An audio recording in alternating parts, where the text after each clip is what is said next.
Hello, everyone, and welcome to Petite to Queen's Claim Your Career Crown podcast.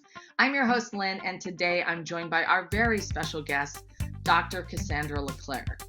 And we have got such an amazing conversation in store for you. We're going to be talking about why your interpersonal relationships unwittingly lead to burnout.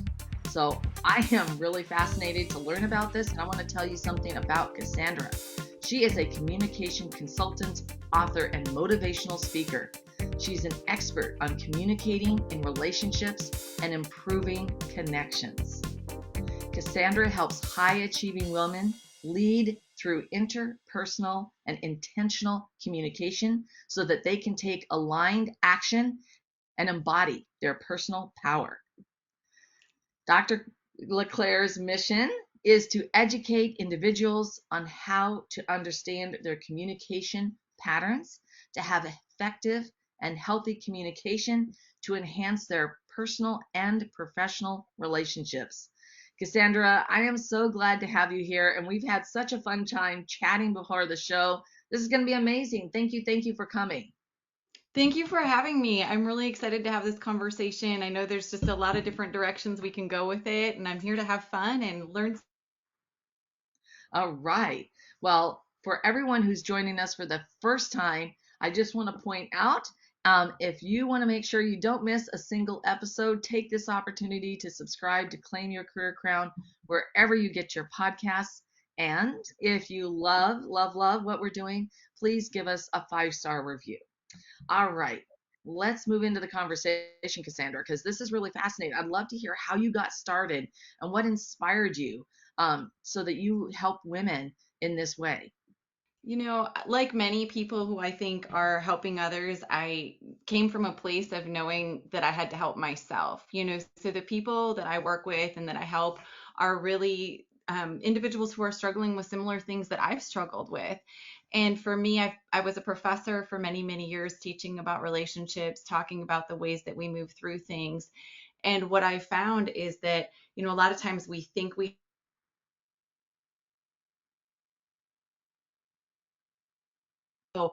and then we forget as we're going on in those lives that we worked so hard to create and have that we still have some negotiation to do. We still have some understanding about ourselves. We still have ways that we need to dig in and look at where we're at and where we're going and how we can continue to create that life in that space that we want.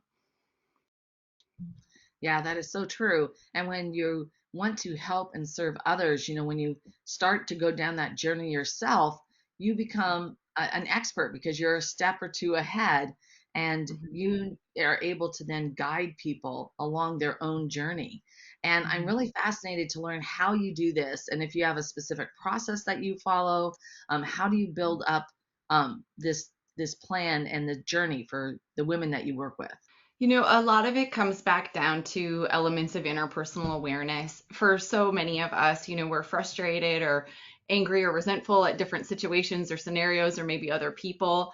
And as we all know, you can't change somebody else. So it's really bringing this back to, okay, where is your life at right now? What are areas that are kind of giving you some trouble or frustration? And how can we look at what that really is for you? So I start with people with really looking at some of their patterns, looking at their even emotional history or emotional upbringing, how that looked for you and your family, and not in a sense of going back like in therapy where we're digging into all of these things, but more as a reflection of, okay, here's who you are right now. How much of that is because of how you were raised or situations you've been in, and how much of that is how you really want to still show up? And for a lot of us, we have these kind of coping mechanisms or patterns or just embedded activities that we kind of go to that we're not even really conscious of. So a lot of my job and what I do is I just help people have some awareness of their own patterns. Let's look at how we're showing up. And then let's also kind of see how we can maybe improve the ways that we're communicating and recognize the ways that other people are communicating back to us.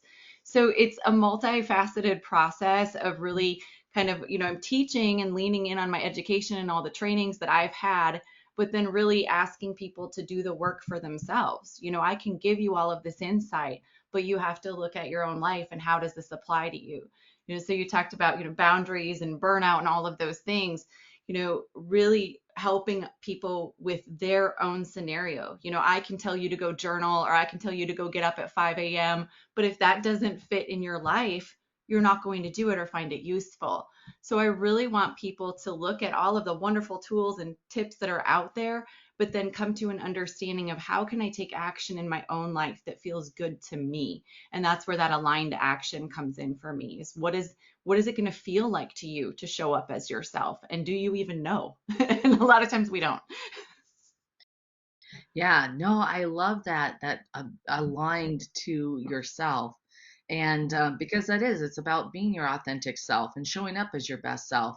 But if you're trying to force yourself into some kind of, the triangle and you're a circle, it just doesn't work. Yeah. So I'm curious, and because you started with talking about how, you began by helping yourself Mhm. and to be able to move forward. I'm really curious. Did you find things that held you back? And if so, what were they, and what did that look like? Some of the things that held me back the most were my own coping mechanisms. So this is something where I taught at the collegiate level since 2001, teaching about interpersonal relationships, awareness, conflict, boundaries, love languages, all of these things, right, that we all need. So for me, learning about it, teaching about it, helping other people, I thought that I was just like doing great, right? But then I would come home and sometimes, or I would have these situations where I'd be like, okay, I know all these things, so why do I feel this way inside? Or I know this, so why did I have this reaction over here? Or why am I frustrated? So it really was something where after I had the last few years, I had a couple of traumatic events happen, and I really had to look at what was happening to me and figure out the places where I wasn't actually doing the work. So, what I mean by saying that, we can all go read self help books, we can all consume this wonderful literature on the things we're supposed to be doing, and we can even feel good about it. Maybe we'll feel seen by these people who are writing things, but it's that application of then really understanding, okay, but how am I going to use this information to maybe change the things I feel shame about? How am I going to use this information to stop some of these cycles of guilt or blame that I have for myself? So for me, it was understanding that a lot of the spaces I was keeping myself in were coping mechanisms from childhood or from things that I hadn't fully processed. So I had to go in and do a lot of deep interpersonal work. I wrote a book, I gave a TEDx talk of really trying to understand then, how do I do this for myself? And so that's where over the last few years, working with other people to help them bring more awareness to, it's not just where your emotions are showing up in your head, but where are you feeling them in your body? And then how are you responding as a result of that? What are some of the things that you're uncomfortable with, and where does that come from? Is it certain topics? Is it certain people? Is it certain types of relationships?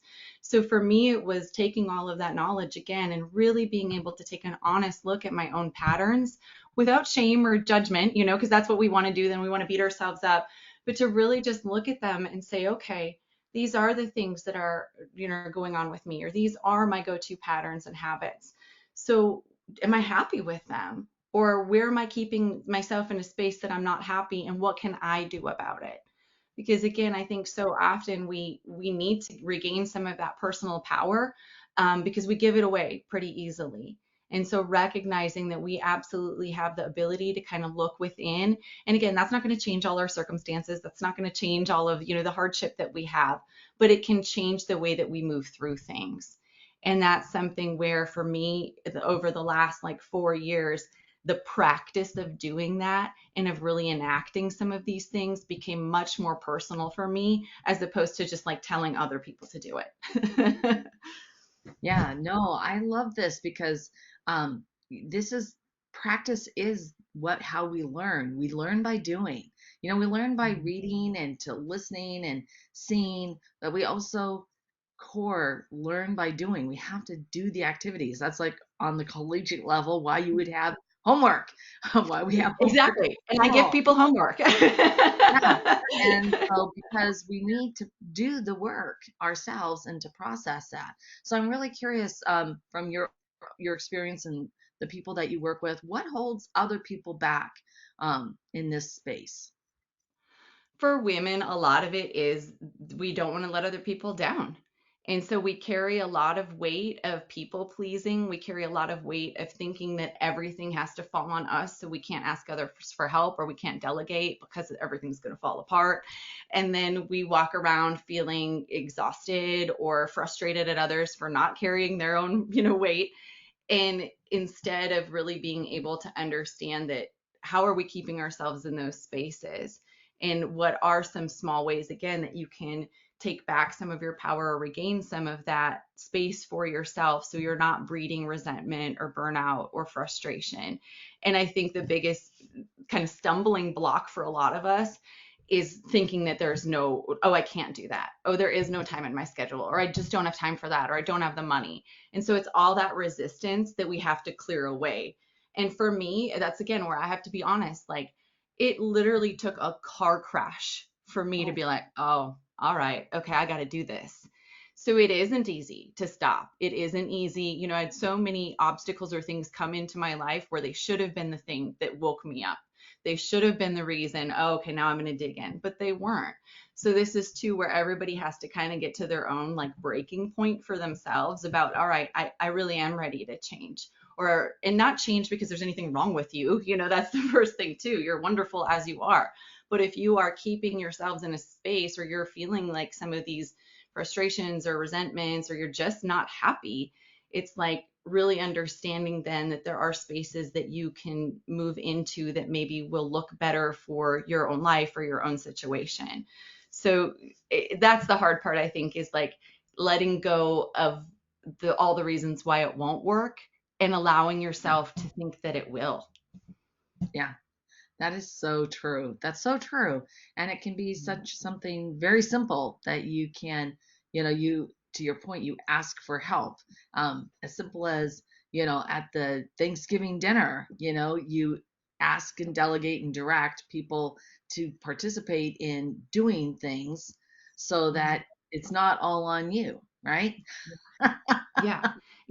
And sometimes so much of our culture, we're in that busy culture, right? Too, where it's everybody's, oh, I had this and I had that. It's like it just becomes part of our narrative too. So it's not, again, I don't want anybody to feel shame about the ways that they do things. Part of this is just recognizing and bringing back that awareness of like, okay, yeah, we are in this routine or in this rut, or this, I'm doing this because I feel like I should, but do I really have to?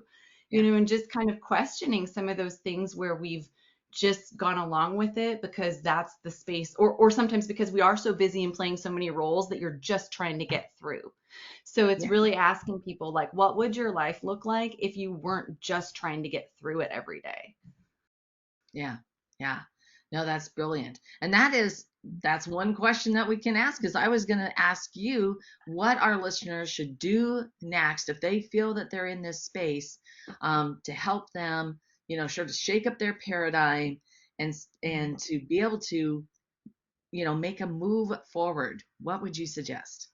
I mean, it's like so many of the other things, and like what you and I were talking about before we began, is, understanding where your own pain points are. A lot of times we say like, oh, I just want to be happy, but we don't really know what that looks like. So to kind of identify the areas you want more happiness or more fulfillment, you have to look at some of those areas where you're stuck. And why are you stuck there? And again, like, not as a place of judgment, oh, I'm stuck here because I didn't do this, or this was bad, and if I would have done that. Okay, we don't need that, right? But instead, really, again, thinking about it as embodying that personal power. Okay, these are some of my patterns. So for me, I love journaling. I'm always going to tell everybody to journal, but I want to add a caveat to that and tell people what that really looks like for me. I don't have a journal where I have a bunch of prompts and it's all flowery. Most of the time, it's me speaking notes in my phone. It's like, oh, I got to write this down. Oh, this is what I think about this. Or if I'm driving, I might quick do an audio note. So really, again, what does this look like for you? Where does this look like? How does this show up in your life? So for me, kind of paying attention, like, oh, I'm frustrated with this, or just even writing down different feelings about different things, keeping a log. You don't ever have to go process it. You don't have to analyze it. But then maybe after a week, you go look at it and you're like, oh, okay, yeah, every day during this time I felt this thing, or oh yeah, this person right here, they're bothering me, or this subject, or whatever it is. So really using your own life as like as data. Again, I'm a self-proclaimed research geek, so I mean it makes sense to me.